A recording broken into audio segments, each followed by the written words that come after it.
শুনেন, কবরের চিন্তা করে অন্তরের ভিতরে কবরের চিন্তাগুলো লালন করেন, জাহান্নামের আযাবের ভয়গুলো লালন করেন। বন্ধু, জাহান্নাম বড় ভয়ঙ্কর বিষয়। জাহান্নামের আগুন এটা কোনো সাধারণ কোনো আগুন নয়। একবার জিবরাইল আলাইহিস সালাতু ওয়াস সালাম হুজুর সাল্লাল্লাহু আলাইহি ওয়াসাল্লামের সামনে হাঁটিয়া যাচ্ছিলেন। হুজুর সাল্লাল্লাহু আলাইহি ওয়াসাল্লাম জিবরাইলকে প্রশ্ন করলেন, মান আনতা, তুমি কে? জিবরাইল ডাক দিয়া বলল, গো নবীজি, আমি জিবরাইল। ও গো নবীজি। নবীজি আবার প্রশ্ন করলেন, মান আনতা, তুমি কে? আবার জিবরাইল জবাব দিলেন, আমি জিবরাইল। নবীজি তৃতীয়বার প্রশ্ন করলেন, তুমি কে? বলে, আমি জিবরাইল। জিবরাইলকে বললেন, ওগো জিবরাইল, তোমার চেহারার ভিতরে কালো কেন? তোমার চেহারার ভিতরে কালি কোথা থেকে আসছে? জিবরাইল আলাইহিস সালাতু ওয়াস সালাম আমার প্রিয় নবীকে ডাক দিয়া বললেন, নবী গো, আমি প্রত্যেক সময় হাঁটার সময় জাহান্নাম থেকে হাজার হাজার মাইল দূরে দিয়ে আমি হাঁটি, কিন্তু আজকে আমি জিবরাইল জাহান্নাম থেকে 500 মাইল রাস্তা দিয়ে আমি হাঁটিয়ে আসছি। ওগো আল্লাহর রাসূল, 500 বছর রাস্তার পরে, 500 মাইল রাস্তার পরে ওইখানেও জাহান্নামের একটু ধোঁয়া লাগিয়ে আমার চেহারা কালো হয়ে গেছে। ও বন্ধু, বুঝাইতে চাইছি, 500 মাইল দূরে জাহান্নামের ধোঁয়া যদি যায়, জাহান্নামের আগুন কেমন ভয়ঙ্কর। নবীজি সাল্লাল্লাহু আলাইহি ওয়াসাল্লামের পরে জিবরাইলকে প্রশ্ন করলেন, জিবরাইল, আমার একটু জাহান্নামের আগুনের কিছু উদাহরণ দাও। বলে, নবী গো, জাহান্নামের আগুন এত ভয়ঙ্কর, এত ভয়ঙ্কর। এই জাহান্নামের আগুন যদি সুইর মাথার মতো, মাটির থেকে যদি সুইচ আছে না, সুইচের মাথার মতো এরকম একটা ছিদ্র দিয়ে যদি পৃথিবীতে যদি জাহান্নামের একটা ঝলক উঠত, এই পৃথিবীর গাছপালা তরুলতা সব জ্বলিয়া বিস্মার হয়ে যেত। ও বন্ধু, শুধু তাই নয়, জাহান্নামের আগুন কেমন ভয়ঙ্কর। জিবরাইল ঘোষণা করলেন, জাহান্নামের আগুনকে 1000 বছর জ্বালানোর পর এই জাহান্নামের আগুনগুলো লাল বর্ণের হয়ে গেছে। বলে, লাল বর্ণের আগুনকে আবার 1000 বছর জ্বালানোর পর আবার এই আগুনটা সাদা বর্ণের হয়ে গেছে। বলে, আগুনকে আবার 1000 বছর জ্বালানোর পর এই আগুনটা একেবারে কালো বর্ণের হয়ে গেছে। এত পরিমাণ ভয়ঙ্কর। ও বন্ধু, এই আগুনের ভিতরে জ্বলা আমার পক্ষে কোনোদিন সম্ভব হবে কি? আপনার পক্ষে সম্ভব হবে কি? এই জন্য বলি, ও মুসলমান, সব সময় চলতে ফিরতে জাহান্নামের আগুনের কথা ভাববো, জাহান্নামের ভয়গুলোর কথা ভাববো। আহারে, আমি আজকে চলতেছি ফিরতেছি, একদিন আমি থাকবো না। আমার সন্তান আমার কাঁদে নিয়া কবরে রেখে আসবি, ওই কবরের ভিতরে একা একা রেখে রেখে আমার এই সবাই চলে আসবি।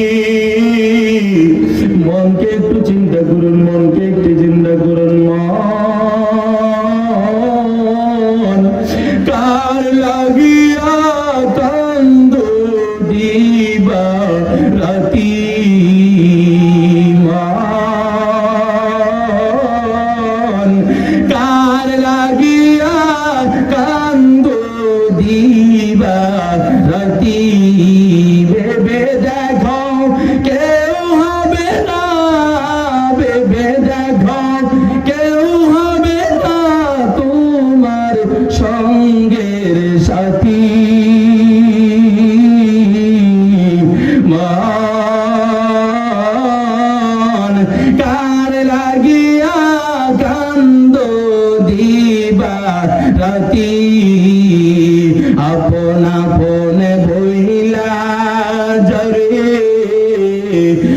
তো সারাক্ষণ, আসলে যে কেউ নয় তারা, কেউ নয় রে আপন। ও তুই আজ না হয় কাল বুঝবা একদিন রে, আজ না হয় কাল বুঝবা একদিন, নিপিলে জীবন বাতি কার লাগিয়া কান্দ দিবা রাতি। বলেন তো দেখি কেউ আপন হবে কিনা? কেউ আপন হবে না। বন্ধু, কিয়ামতের মাঠে যখন আমি আপনি উঠবো, ওই কিয়ামতের ময়দানে, হাসর ময়দানে, কি ময়দান, ওই হাসরের ময়দানে সূর্য 1 হাত বা 100 হাত মাথার উপরে থাকবে। এখন তো সূর্য উল্টা পিঠে আছে, ওই সময় বাড়িয়া পিঠে হয়ে যাবে। 70,000 মুখ আছে, এই 70,000 মুখ দিয়া প্রতিটি তাপ ছেড়ে দিবে। জাহান্নামের মাথার জাহান্নামীদের মাথার মগজগুলো টকবক টকবক করে উতরাইতে থাকবে, গ্রামের সাগরে আবুডুবু খাইতে থাকবে। ও বন্ধু, এই কঠিন ময়দানে, এই গ্রামের সাগরে যখন হাবুডুবু খাইবেন, আপনি যখন আপনার বাবাকে ডাকবেন, বাবা গো বাবা, বাবা, পৃথিবীতে তুমি আমার এত মায়া করতা, আমার জাহান্নামের আগুন থেকে বাঁচাও। ইয়াউমা ইয়াফিরুল মারউ মিন আখিহি ওয়া উম্মিহি ওয়া আবিহি। বাবা বলবে, আমি পৃথিবীতে বিবাহ করি না, আমার সন্তান কোথা থেকে আসলো? মার যখন ডাকবে, মা বলবে, আমার পৃথিবীতে বিবাহ করে না, আমার সন্তান কোথা থেকে আসবে? ও বন্ধু, এই জাহান্নামের আগুন দাও দাও দাও দাও করে আসতে থাকবে। 70,000 ফেরেশতা জাহান্নামের শিকলকে ধরিয়া রাখবে। জাহান্নাম আগুন যেন মানুষকে এরকম ভাবে খেয়ে ফেলছে। নবীজি সাল্লাল্লাহু আলাইহি ওয়াসাল্লাম সিজদায় পড়ে যাবেন। সিজদায় পড়িয়া এই জাহান্নামের আগুনকে নিবানোর জন্য মাওলার কাছে ফরিয়াদ করবেন। শেষ পর্যন্ত নবীরে বলবেন, নবী গো, আপনি মাথা উঠান, মাথা উঠান, ধরুন এই পানিগুলো নেন, ছিটিয়ে দেন। আল্লাহু আকবার। এই পানিগুলো নেওয়ার পরে পরে, ছিটিয়ে দেওয়ার পরে পরে জাহান্নামের আগুন দূরে চলে গেছে। সুবহানাল্লাহ। এই পানিগুলো হলো মানব জীবনের, পৃথিবীতে মুসলমানদের চোখের পানি। সুতরাং প্রিয় মুসলমান, বলতে চাইছিলাম, আমার আপনার উদ্দেশ্য হচ্ছে জান্নাতে যাব, কিন্তু আমার কাজটা হতে হবে জান্নাতে, ঠিক না বেঠিক? আর না হয় জাহান্নামের আগুনে আমি ঝুলতে হবে। সুতরাং প্রিয় মুসলমান, আমি যদি ঈমান ঠিক রাখি এবং আমার আমলটুকু যদি জান্নাতি পদে হয়, তাহলে আমার বিন্দু পরিমাণ ঈমান থাকলেও আল্লাহ আমারে একদিন না একদিন জান্নাত দিবে। বরঞ্চ এই সময়ে আমার ঈমানটা ধরে রাখা আমার কষ্টকর হয়ে যায়, হয় না?